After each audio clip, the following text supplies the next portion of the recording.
Boa noite, pessoal. Meu nome é José Williams. Hoje, este vídeo é relacionado à minha apresentação na disciplina de Direito Penal. Irei gravar para vocês a minha apresentação, ou parte dela. Espero que vocês gostem. Se você gostou, desde já eu quero lhe pedir o seu like, que você se inscreva no canal se você ainda não é inscrito. E se você quiser deixar algum comentário, dando dicas a respeito de mais vídeos que eu venha fazer, fique à vontade, na medida do possível estarei respondendo. Então, pessoal, sem mais delongas, bora para o vídeo. Oh, Father, tell me, do we get what we deserve? Oh, we get what we deserve. And where down we go, oh, oh, oh, oh, oh, where down. Posso começar? Pronto. Boa noite a todos. Vocês estão me ouvindo bem? Então, pronto. Eu passei essa semana tentando ver um método para ficar mais fácil a minha apresentação, que vocês conseguissem entender mais rápido. Eu fiquei com a parte do elemento da culpabilidade. Quero dividir a minha apresentação em duas partes. Uma parte geral e outra mais específica. Parte geral, eu vou, como o próprio nome diz, ela vai dar uma pincelada sobre elementos da culpabilidade, que é e quais são. Os específicos, vamos tratar de cada um de forma não tão específica, mas que venhamos ter um entendimento sobre o que cada um é e como ele atua. Pois bem, elementos da culpabilidade. Que são eles? Primeiro, nós temos que entender o que é elementos, para podermos ter um engajamento melhor. Elementos, a palavra elementos em si, ela tem um significado de partes integrantes de algo. Ou melhor dizendo, partes integrantes fundamentais. Um exemplo bem básico. Normalmente nós somos bem acostumados com a questão de refeição. O bolo. Ingredientes do bolo. Quais são as partes fundamentais de um bolo? São aquilo que vem dar origem ao bolo. Sem aquilo, o bolo não é um bolo. São o fermento, a farinha de trigo, o ovo, né? Esses são partes básicas, ou seja, são elementos integrantes e fundamentais que vêm dar origem, que vêm dar sustentação, que vêm dar vigor ou vêm dar existência ao bolo.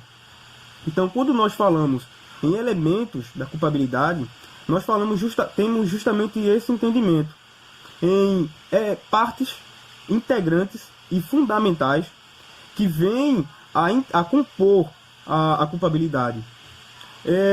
Uma forma bem mais fácil para entendermos o que quais são esses elementos, nós temos visto que André falou que a culpabilidade ela trata muito com sentença.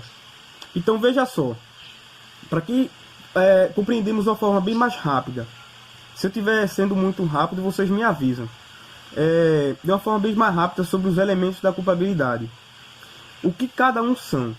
André falou que os elementos da culpabilidade são a imputabilidade, a potencial consciência da ilicitude e a exigibilidade de conduta diversa.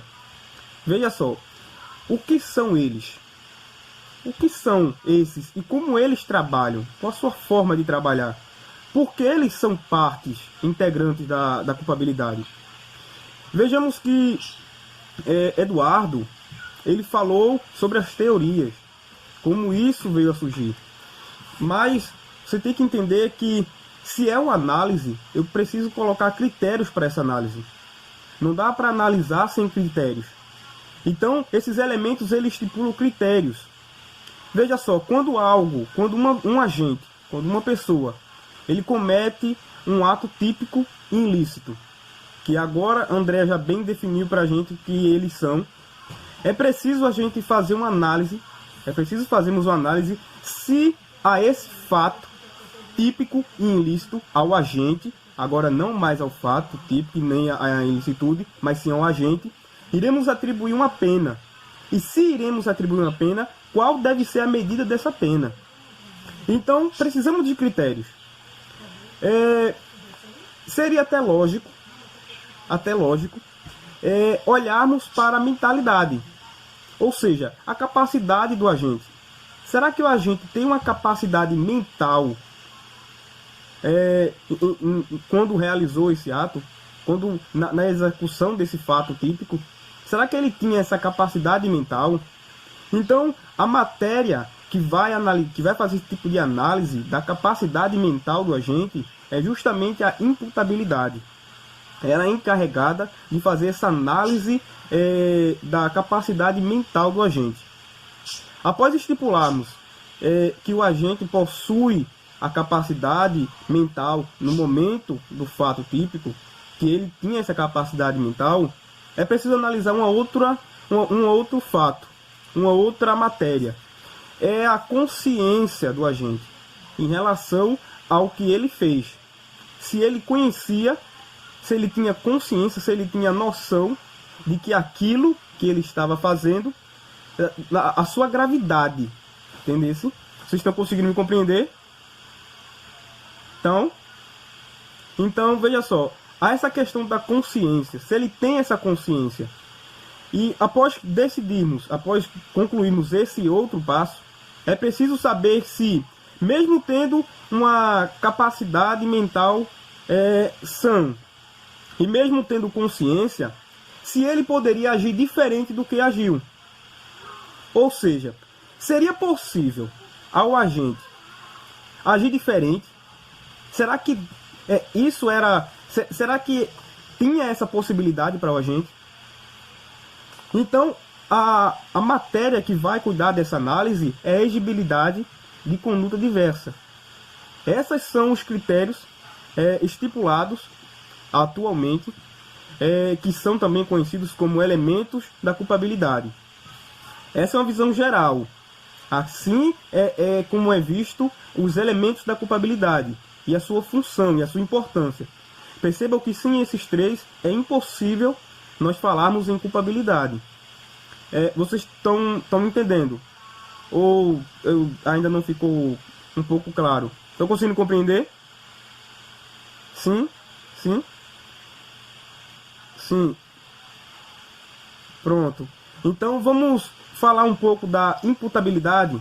Não quero ser muito específico por justamente não ter essa especialização. Mas seria um pouco breve, mas bem claro. Então vamos lá. Imputabilidade. Capacidade mental. Então toda vez que nós falarmos de imputabilidade, vem em sua mente capacidade mental. Ou melhor dizendo, análise da capacidade mental. Quais os critérios que a imputabilidade impõe para analisar a capacidade mental do agente? São alguns critérios.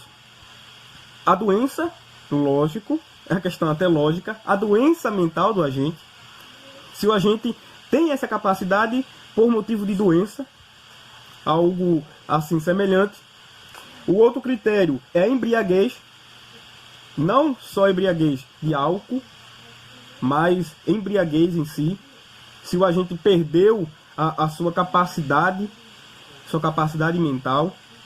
O outro critério são a dependência de drogas. Por quê? Vamos tratar dele melhor, mas deixa eu estipular o outro. A menoridade. São esses 4 critérios que são estipulados pela imputabilidade para fazer essa análise. Questão rápida, vamos pensar bem. Quando o agente ele possui doença mental, quando literalmente no momento, isso está no artigo a partir do artigo 26, se não me engano, esqueci aqui de anotar, mas eu acredito que é a partir do artigo 26. Então nós entendemos que se o agente no momento do fato ele possui uma capacidade mental que interferiu de forma de forma que supriu a sua capacidade mental, lógico que não poderíamos atribuir a ele uma pena.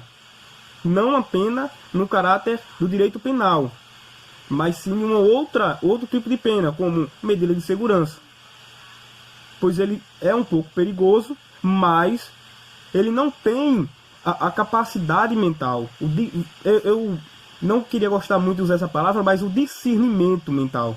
Essa noção de fazer de ele saber a gravidade do que está fazendo. Ele não possui essa capacidade mental. Então, eu não vou estipular aqui os critérios de quem são esse tipo de pessoas. Mas, por nós falarmos assim, já temos uma noção de que doença mental é estipulando esse tipo de pessoa que não possui essa racionalidade. Ou a sua racionalidade é suprida, né? Melhor dizendo. Então, esse agente que não possui essa capacidade mental, ele não é justo, vou dizer assim, atribuir a ele uma pena do direito penal, por motivo da gravidade do ato.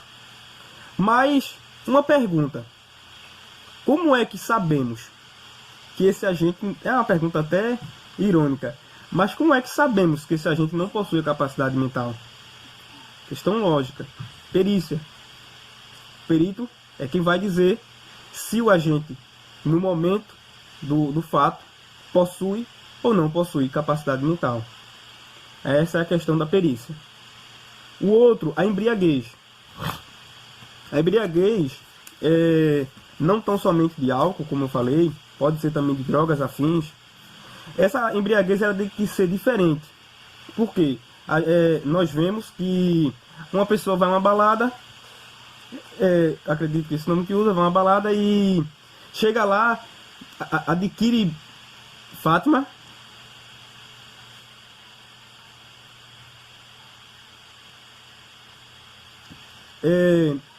então uma pessoa vai a uma festa e ali ingere de forma voluntária, porque vamos dar um exemplo que o doutrinador ao qual eu estudei ele, me forneceu. Vamos dizer que uma pessoa torça para um time específico. Vamos estipular aqui agora o Flamengo, que tem estado nos repórteres. O Flamengo ganhou uma taça de um campeonato. Então aquele torcedor do Flamengo, ele vai a um bar, ingere ali bebida alcoólica de forma voluntária, ele não está sendo forçado. Então ele ali vai bebendo e chega ao ponto de ficar embriagado, ao ponto de sua mentalidade, de sua capacidade mental ser suprida. Então ele ali pega o carro e vai dirigindo. Acaba fazendo um fato típico, ilícito. Quando acidenta uma pessoa e essa pessoa vem a óbito. Mas a questão é, ele pode ser isento de pena, tendo em vista que ele poderia só ter bebido alguns e ir embora para casa em sua sã mentalidade. No nosso código, admite a isenção da culpabilidade somente quando num caso fortuito ou força maior. Não me pergunte como esse ato de fortuito, força maior pode me estipular, porque temos exemplos, mas eu acho algo bem mirabolante. Tem um exemplo aqui que o autor cita, em que esse exemplo não é nem justamente dele, mas sim de Masson, Kleber Basson, acredito, em que ele diz que uma pessoa mora de lado de uma empresa que fabrica bebida alcoólica e ele ali fica o tempo todo inalando aquilo dali, se embriaga, e aquilo dali é um caso fortuito de força maior, mas eu não irei adentrar nessa parte. Mas eu acredito que está dando para entender a questão da embriaguez. Sim? Está dando para entender? Tá? Ou tá dando para entender, né? Pronto. Então, esse caso de embriaguez ele não pode ser voluntário para questão de isenção da pena. A imputabilidade é o nome técnico que a doutrina que nós, estudantes de direito e futuramente operadores de direitos, utilizamos. A imputabilidade. Então, para que uma pessoa venha a ser vem adquirir a imputabilidade por motivo de